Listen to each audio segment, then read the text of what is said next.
ஓம் சாய்ராம். என் அன்பு குழந்தையே, வேஷம் போடும் மனிதர்களின் நடுவில் வாழ்ந்து கொண்டிருக்கிறாய். உன் சூழ்நிலை என்பது ஒரு நொறுங்கிய கண்ணாடி போல் இருக்கிறது. நீ ஒழுங்காக இருந்தாலும் அலங்கோலமாக காட்டுக்கொண்டிருக்கிறது. ஏன்னா கண்ணாடியும் மனதும் ஏறக்குறைய ஒன்றுதான். இரண்டுமே உடைந்த பின் தான் பிறரை காயப்படுத்தும். பக்குவப்பட்ட மனமும் மரத்து போன மனமும் எந்தவித உணர்ச்சிகளுக்கும் இடம் கொடுக்கவே கொடுக்காது. வாழ்க்கையில் சில விஷயங்களை எல்லாம் புரிந்து கொள்ள முயற்சிக்காமல் உணர்ந்து அதை கடப்பது தான் சிறந்தது, சாலச் சிறந்தது. கண்மணியே, வாழ்க்கை என்றுமே இனிக்கும் இனிப்பை போலத்தான். அதை ரசித்து சுவைக்க தெரிந்திருந்தால், சிரித்து கொண்டே வாழ்ந்தால் நீ வாழ்க்கை பாதையை பல தூரம் கடக்கலாம், சுமைகள் தெரியாமலேயே. வாழ்க்கையை பாரமாக நினைத்து விட்டால் 10 அடி கூட நடக்க முடியாது, கடக்க முடியாது உன்னால். என் அறிவுரைகளை வேண்டுமானால் இலவசமாக கிடைக்கப் பெறுவாய். ஆனால் அனுபவங்கள், அதற்கான விலையை உன்னிடம் இருந்து பெற்றுக்கொண்ட பிறகுதான் கிடைக்கும்.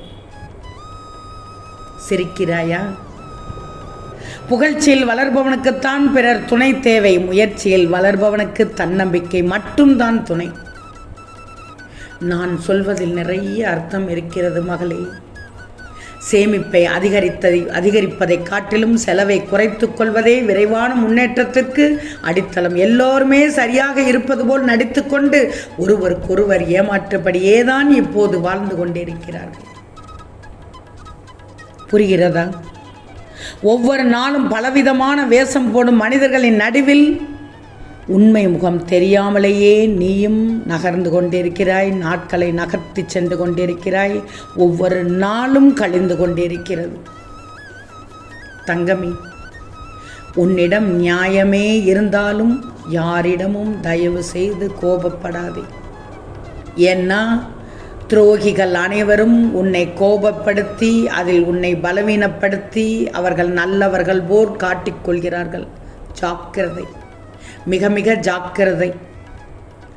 பேச்சில் இனிமை இருக்கும், உழைப்பில் நேர்மை இருக்கும், உன் செயலில் துணிவு இருக்கும், உயர்வில் பணிவு இருக்கும். இவையெல்லாம் இருந்தால் உன் வாழ்க்கையில் எல்லாம் நல்லதாகவே நடக்கும். அனைத்து வளமும் நிச்சயமாக கிடைக்கும். என் பிள்ளை, இப்போ செல்வது போல் நீ நடந்தால் நாளை உனக்கு ஒரு அற்புதம் நடக்கும். கண்மணி, யார் உன்னை உச்சியில் வைத்து புகழ்ந்தாலும் தரம் தாழ்த்தி இகழ்ந்தாலும் நீ நீயாகவே இருந்தால் வெற்றி நிச்சயம்.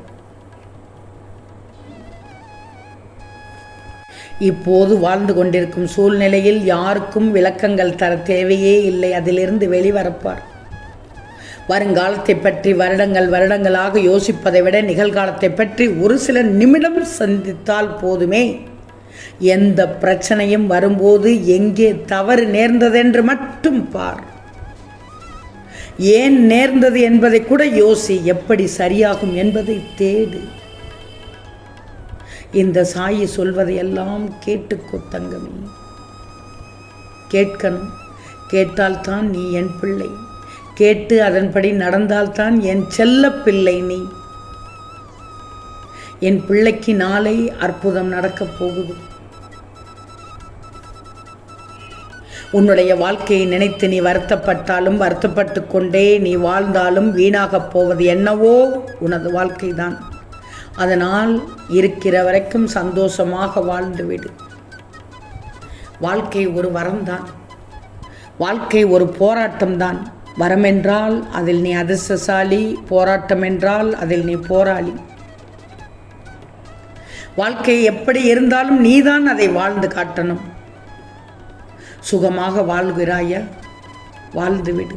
ஆனால் சுகமாக வாழும்போது துக்கத்தையும் பழகிக்கோ. ஏன்னா உனக்கு வாழ்க்கையில் வாழ்வும் தாழ்வும் மாறி மாறி வந்து கொண்டே இருக்கும். மகிழ்ச்சியும் சோகமும் இரு சேர கலந்ததுதான் வாழ்க்கையின் நியதி. ரெண்டையுமே சரிசமமாக ஏற்றுக்கோ. ஏன்னா ரெண்டுமே நிரந்தரம் இல்லை. இது இருந்தால் அது வரும், அது வருந்தால் இது கிடைக்கும். தன்னம்பிக்கை இல்லாதவரை யாராலும் காப்பாற்ற முடியாது. தன்னம்பிக்கையோடு முயற்சி செய்தால்தான் உன் வாழ்க்கை அழகாக இருக்கும். நீ நினைத்ததில் வெற்றி அடைய முடியும். தன்மானத்தை இழந்து நீ எதையும் அடைய வேண்டும் என்ற அவசியமே இல்லை. எந்த இடத்தில் உன்னை வைக்கிறார்களோ அதே இடத்தில் அவர்களையும் நீ வைத்து விட வேண்டும். உறவுகள் முக்கியம்தான். ஆனால் கண்மணியே, சுயமரியாதை உனக்கு மிக மிக முக்கியம். ஆனால் இன்றைய நிலையை வைத்து நாளைய வாழ்க்கையை நிர்ணயித்து விடாது. எல்லாம் மாறும்.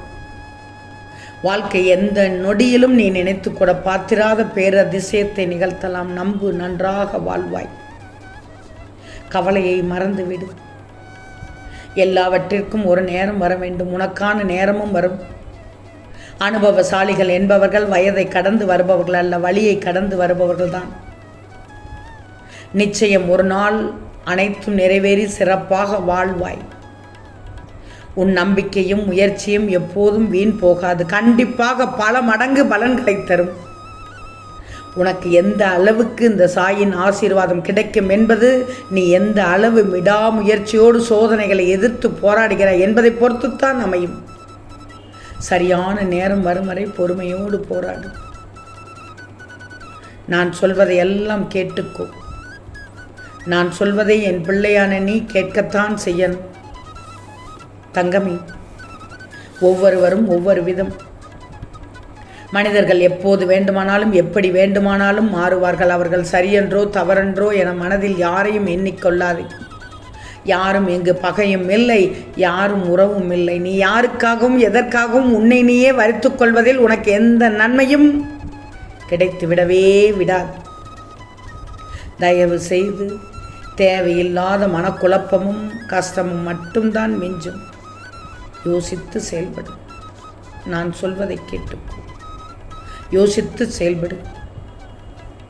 மனக்குழப்பம் என்ற பாரத்தை நீ சுமக்கக்கூடாது. எதிர்பார்ப்புகளை சுமப்பதை குறைத்துக்கொள். எதிர்பாராமல் கிடைக்கும் சின்ன சின்ன மகிழ்ச்சிகளை அனுபவிக்க பழகிக்கோ. நடப்பது எதுவோ அது நடந்தே தீரும். வேறு எதையும் கண்டதை எதையும் யோசித்து குழப்பமடையாமல் இருக்கணும் என் பிள்ளை. போதும்.